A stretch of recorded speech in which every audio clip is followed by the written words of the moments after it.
Friends, आज की कहानी है दीवानी भाग 19। पिछले भाग में आपने पढ़ा, रिया रेखा से बोली, क्या भाभी इतनी छोटी सी बात के लिए भैया को क्यों बुलाने जा रही हैं आप? अब आगे लो। उठ गई मैं और वो बिना कुछ बोले बाथरूम की ओर बढ़ गई। उधर रेखा उसका बिस्तर समेटते हुए बोली, नौटंकी कहीं की, और वो मुस्कुराते हुए बाहर चली गई। रिया ने नहा धोकर आसमानी कलर का अनारकली सूट पहना और दुपट्टा सर पर रख लिया। फिर माँ के साथ बाहर लॉन में, जहाँ दीपक ने हल्दी की रस्म के लिए बड़ा सा शामियाना लगवाया था, चली आई। पंडित जी ने माँ गौरी की एक मूर्ति को एक ऊंचे सिंहासन पर विराजमान किया हुआ था और उनके पास धूप दीप नैवेद्य अर्पित किया गया था। पंडित जी के कहने पर रिया ने माँ गौरी को पहले धूप दीप और नैवेद्य चढ़ाया और फिर उन्हें सिंदूर चढ़ाकर उनके बताए हुए हिसाब से बाकी की पूजा अर्चना भी की। तब तक अभिषेक और उसकी फैमिली भी आ गई। अभिषेक ने येलो कलर का कुर्ता और व्हाइट पजामा पहना हुआ था। बाकी के लोगों ने भी रस्म के मुताबिक ही अपने आप को ड्रेसअप किया हुआ था। रिया ने पूजा खत्म की और रेखा उसे अंदर ले गई ड्रेस चेंज कराने के लिए। तब तक अभिषेक की मां ने शगुन की हल्दी को बाकी की हल्दी में मिलाकर उपटन तैयार कर लिया। एक छीना सा पर्दा डाल दिया गया था। उसके एक तरफ अभिषेक को बिठाया गया था और दूसरी तरफ रिया को। बारी बारी से सबने रिया और अभिषेक के मुंह पर, हाथों पर, पैरों पर शगुन की हल्दी लगाई। इस बीच अभिषेक पर्दे की ओर से रिया को बार बार देखने की कोशिश कर रहा था, पर क्लियर नहीं देख पा रहा था। बस इतना समझ में आ रहा था कि रिया येलो कलर की साड़ी में बहुत खूबसूरत लग रही थी। उसने साड़ी की मैचिंग की ही एक्सेसरीज पहनी हुई थी। सब उसे परेशान कर रहे थे और वो सबको प्यार से मना कर रही थी। अभिषेक का मन हो रहा था कि वो अभी पर्दे के उस पार जाकर रिया को खुद में समेट ले और सबसे कह दे कोई भी रिया को परेशान ना करे, क्योंकि रिया को परेशान करने का हक सिर्फ उसका है।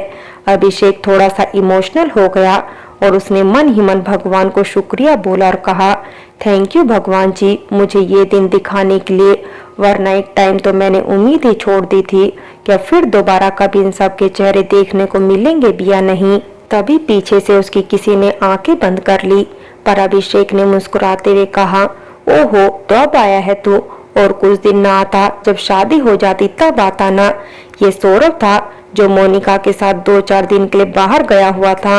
सौरभ ने कहा, सॉरी यार, आना तो मैं कल ही चाहता था, पर रात को मोनिका की तबीयत अचानक से बिगड़ गई, तो पहले उसे डॉक्टर को दिखाया, फिर लौटकर होटल आया तो देखा कि रात ज्यादा हो गई थी और उस समय कोई भी बस या ट्रेन नहीं मिलती, तो सुबह की पहली बस पकड़ी और आ गया तेरे पास में। मोनिका की तबीयत खराब थी तो सुबह भागने की क्या जल्दी थी तुझे? अभिषेक हल्का सा नाराज होकर बोला, आराम से आ जाता, फिर तू और गुस्सा हो जाता जैसे अभी हो रहा है। सौरव ने मासूम सा फेस बनाकर कहा, तेरा ना सच में कुछ भी नहीं हो सकता है। अभिषेक ने कहा, वैसे अब कैसी तबीयत है उसकी, ठीक तो है ना वो? हाँ, वो तो ठीक है। वो अभिषेक, तू अबे बोलना। मैं क्या?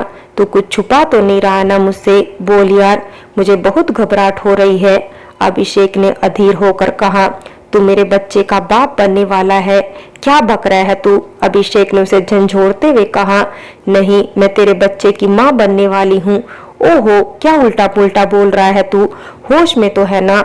अभिषेक सच में झुंझला गया, पर उसके समझ में अभी भी नहीं आया कि सौरव एक्चुअली में क्या कहना चाह रहा था। वो, तू चाचू बनने वाला है? अब की बार सौरव के मुंह से सही बात निकल ही आई, तो ऐसे बोलना, मैं चाचू बनने वाला हूँ। अभिषेक ने बहुत ही कैजुअली बोला और फिर कुछ सेकंड चुप रहने के बाद एकदम से चिल्लाकर बोलता है, क्या मैं चाचू बनने वाला हूँ? हाँ यार, तू चाचू बनने वाला है और मैं पापा बनने वाला हूँ। और मोनिका, आगे की बात सौरव के गले में ही अटक गई। वो खुशी के मारे कुछ बोल ही नहीं पाया आगे। अभिषेक ने आगे बढ़कर सौरव को गले लगा लिया और कहा, मैं तुझे बता नहीं सकता हूँ कि मैं कितना कितना खुश हूँ तेरे लिए।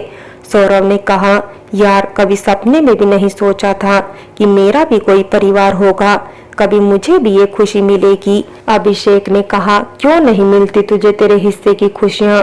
तू इतना अच्छा और सच्चा इंसान है कि भगवान तुझे कैसे तेरे हिस्से की खुशियों से दूर रखते। वैसे मोनिका कहाँ है? सौरव ने बताया रिया के पास में है और अभिषेक सौरव को साथ लेकर सीधे पर्दे के उस तरफ पहुंच गया जहां शायद सब मोनिका को बधाई दे रहे थे। अभिषेक ने सीधे जाकर मोनिका को गले से लगा लिया और उसे अपनी गोद में उठाकर झूमने लगा। सब लोग हंसने लगे और सौरव को भी गले लगाकर बधाइयां देने लगे। अभिषेक ने मोनिका को आराम से नीचे उतारा और उसके दोनों हाथों को अपने हाथों में लेकर कहा, थैंक यू मोनिका, मेरे दोस्त को इतनी प्यारी और खूबसूरत खुशी देने के लिए। सौरव मेरे लिए मेरा दोस्त नहीं, भाई से भी बढ़कर है। और उसने इशारे से सौरव को भी अपने पास इशारे से बुला लिया और दोनों को अपने गले से लगा लिया। उधर ये सब देखकर वहां मौजूद सभी लोगों की आंखों में खुशी के आंसू आ गए। सब बहुत खुश हो रहे थे। रिया और अभिषेक की शादी की शुरुआत में ही इतनी बड़ी खुशखबरी सुनने को मिल गई। सबसे ज्यादा खुश तो रिया हो रही थी, उसकी आंखों से आंसू रोके नहीं रुक रहे थे। जब अभिषेक की नजरें रिया पर पड़ी तो उसकी आंखों में आंसू देखकर वो उसकी तरफ आया और उसके हाथ को पकड़कर उसे पुल के एक साइड में ले गया। रिया ने बिना कुछ कहे अभिषेक को हक कर लिया और सिसकने लगी। अभिषेक ने उसके सर पर हाथ फेरते हुए पूछा, क्या हुआ, तुम्हारी आंखों में आंसू? रिया ने कहा, वो बस ऐसे ही आ गए आंखों में आंसू।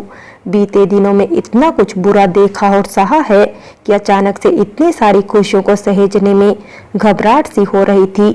जब तुम मेरे साथ में नहीं थे तब उस समय मोनिका और सौरव ने बहुत अच्छे से संभाला था मुझे, हर तरीके से।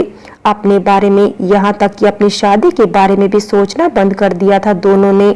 आज जब मुझे एक गुड न्यूज सुनने को मिली है तो सच में ऐसा लग रहा है जैसे भगवान ने उन दोनों को उनके त्याग और समर्पण का इतना मीठा फल दे दिया है। अभिषेक ने प्यार से उसके आंसुओं को पोंछते हुए कहा, बिल्कुल सही कहा तुमने, और अब कुछ भी बुरा नहीं होगा। जितना होना था बुरा हो चुका है, अब सिर्फ खुशियां ही खुशियां होंगी और कुछ भी नहीं। रिया के अभिषेक को हक करने से और फिर अभिषेक के रिया के आंसू पोंछने के दौरान कुछ हल्दी अनजाने में ही सही पर उन दोनों के लग गई। अभिषेक ने देखा तो हंसकर बोला, देखो हमने एक दूसरे के हल्दी भी लगा दी और तुमने नाक भी नहीं सिकोड़ी। अभिषेक ने उसकी नाक पकड़ते हुए कहा। रिया ने नाक सिकोड़ते हुए कहा, मैं कहाँ नाक सिकोड़ती हूँ, और उसने इतना बोलकर अभिषेक के हाथ में अपना हाथ मार दिया। ये देखो, बिल्कुल अभी अभी तुमने नाक सिकोड़ी है। और उसने फिर से रिया की नाक पकड़नी चाही, पर इस बार रिया ने खुद को बचाते हुए कहा, जी नहीं कैप्टन साहब, तुम हर बार मुझे बुद्धू नहीं बना सकते हो, समझे। और इतना बोलकर वो उसको धक्का देकर वहां से भागने लगी। अभिषेक भी उसके पीछे पीछे भागते हुए बोला, देखते हैं आज कहाँ तक भागोगे तुम मुझसे बचकर। अभिषेक के इतना कहते ही रिया भागते हुए रुक गई और इतने में अभिषेक भी उस तक पहुंच गया। दोनों ही भागने की वजह से हाँफ भी रहे थे और पसीने से तर हो रहे थे। पसीने की बूंदों में भीगा हुआ रिया का सुंदर गोरा मुखड़ा और भी निखरा हुआ लग रहा था। ऐसा लग रहा था जैसे गुलाब की अध खिली कली पर ओस की बूंदें यहाँ वहां बिखरी पड़ी हो। रिया ने अपने बालों को अपने चेहरे से हटाते हुए अभिषेक को देखा तो उसने पाया कि अभिषेक अपने दोनों हाथों को घुटनों पर रखे हुए न जाने कब से उसे ही देख रहा था। अभिषेक ने रिया से पूछा, क्या हुआ, अचानक से रुक क्यों गई तुम?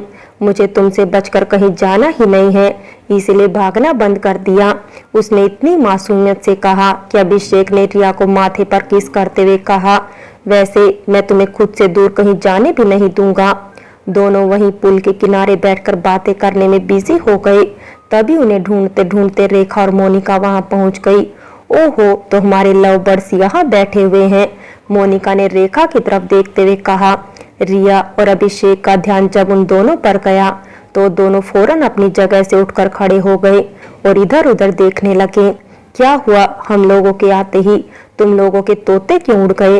रेखा ने भी मस्ती करते हुए कहा। ऐसा कुछ भी नहीं है दी, अभिषेक ने सफाई देते हुए कहा।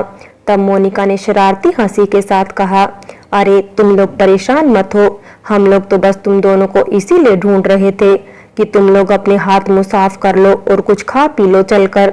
इस हल्दी के चक्कर में पूरा दिन तो ऐसे ही बीत गया। रिया और अभिषेक चुपचाप रेखा और मोनिका के पीछे पीछे चल दिए। सब लोगों ने खाना खाया और फिर कुछ देर बातचीत करके अभिषेक और उसके घर वाले अपने घर के लिए निकल गए। जाने से पहले अभिषेक ने रिया से बाहर आने को इशारा किया। रिया सबकी नजरें चुराकर बाहर लौट में आ गई। रिया ने पूछा, कहो क्यों बुलाया है तुमने अभिषेक? अभिषेक ने बिना कुछ कहे बस उसके गालों को छू लिया और उसे गले से लगा लिया। रिया पहले तो हैरान रह गई, पर फिर उसने भी अभिषेक को हक कर लिया। कुछ देर दोनों ऐसे ही बने रहे। फिर अभिषेक ने रिया को खुद से धीरे से अलग किया और उससे कहा, दी कह रही थी अब मैं तुमसे अकेले में नहीं मिल पाऊंगा, तो इसीलिए बस थोड़ी देर तुम्हारे साथ कुछ पल बिताना चाहता था मैं। रिया ने मुस्कुराते हुए कहा, थैंक यू अभिषेक, मुझे इतनी अच्छी मेमोरीज देने के लिए। अब मेहंदी में तुम्हें देख तो सकूंगा पर मिल नहीं सकूंगा, और संगीत में भी पता नहीं क्या होगा। पर तुम ऐसा क्यों बोल रहे हो? रिया ने पूछा। सब बातें कर रहे थे कि संगीत में बॉयज अलाउड नहीं होंगे, तो फिर मैं कैसे तुमको देख पाऊंगा? अभिषेक ने बेचारा सा फेस बनाते हुए कहा। अब रिया को हंसी आ गई। तुम्हें हंसी आ रही है और मेरी जान सूख रही है, अभिषेक ने बेचारा सा फेस बनाते हुए कहा। रिया ने उसके दोनों हाथों को अपने हाथों से दबाते हुए कहा, पर संगीत की रात के बाद हमारी शादी भी तो है ना?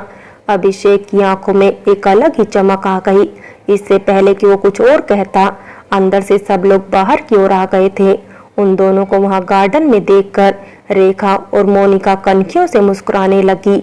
अभिषेक ने अपने सर पर हाथ रखा और नीचे की ओर देखते हुए मुस्कुराकर अपनी माँ के बगल में खड़ा हो गया। आकर वो लोग चले गए और रिया मोनिका के साथ गार्डन में ही रुक गई। बाकी के लोग अंदर चले गए। देखते ही देखते मेहंदी का दिन भी आ गया। फ्रेंड्स, बाकी की कहानी अगले भाग में देखें, और अगर कहानी अच्छी लगी हो तो लाइक करें, शेयर करें और प्यार भरी कहानी चैनल को सब्सक्राइब करें।